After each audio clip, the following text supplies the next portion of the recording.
Welcome to VCDE News. We have the latest news for you. Colombia police say they have found a drug trafficking network that was exporting cocaine to the U.S. each month. More than 30 suspects were arrested across the country. They are accused of belonging to the cartel of Urabenos, a powerful cartel founded by paramilitaries. Colombia's Defense Minister, Rodrigo Rivera, said the operation was a major success in the fight against cocaine trafficking. With this operation, he said, we have affected the entire structure of this organization dedicated to producing and exporting drugs. The arrests were made with the help of the U.S. Drug Enforcement Agency.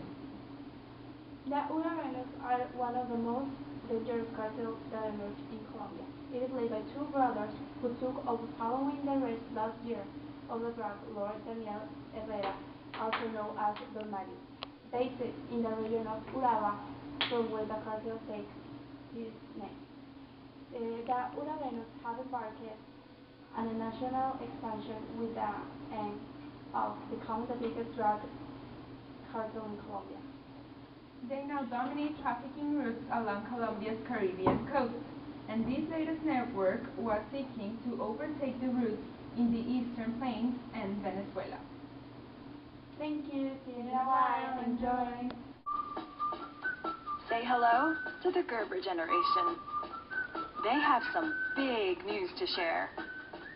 The nutrition children get in the first 5 years can affect their health forever. Think about that. Together, we can create a healthier generation, and it all starts with you. Welcome to the Gerber generation. Good morning, Sun City, and now one of the latest news. Ecuador detains 40 police suspects following revolt. More than 40 Ecuadorian police officers have been detained in connection with the last week's police revolt against President Rafael Correa. The Interior Ministry said the detained officers were being investigated to see if they should be charged. Mr. Correa had to be rescued by the Ecuadorian army last Thursday during a violent protest by police officers over cuts to the benefits. He seized the unrest of the coup attempt. He was determined to purge the police force to prevent officers from forming extreme right-wing parliamentary groups. We will investigate all these things and try to make all precautions so there will not be a repeat. Mr. Correa has accused opposition politicians, including the former president Lucio Gutiérrez, of instigating the arrest.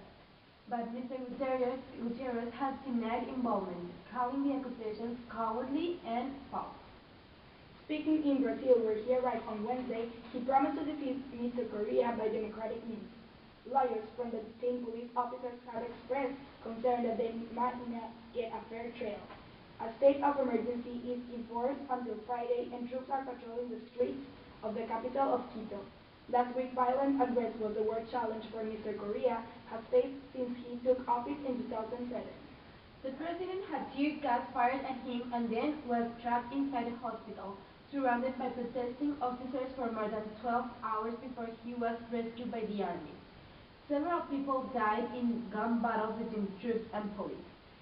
Ecuador has a long history of political instability and has had 8 presidents since 1996.